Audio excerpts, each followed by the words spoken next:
Kamusta mga alaga ko? Behave ba kayo? Odessa, pakawalan mo na ako. Parang awa mo na. May pamilya pang naghihintay sa akin eh. 2 words, Glenda. Nek-nek mo. Sigurado ako, by now, nag-report na sila Francis sa pulis sa pagkawala ko. At ikaw ang unang tatanungin. Dahil alam naman ng mga tao na ikaw ang huli kong kamiting eh. Matutuntun din nila ako. You're right. Nakapag-report na sila sa pulis. At alam mo ang latest, si Francis ang diniliin nila sa pagkawala mo. Thanks to your blood-stained blouse and my brilliant mind.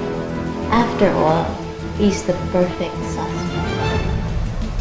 Wife beater. Walang kaya ka.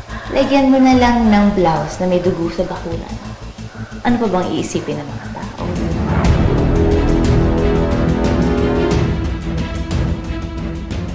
Walang kinalaman si Francis dito! At paano yan? Ikaw lang naman na nakakaalam nun. And you know what's more?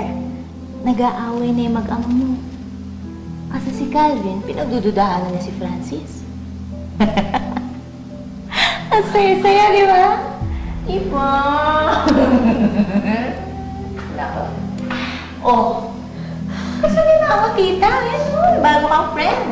Banding muna kayo, ha? Iwan kayo. Hayop siya! Pati pamilya ko pinaglalaroan niya! Oo naman si Francis. Kawawa naman ang anak.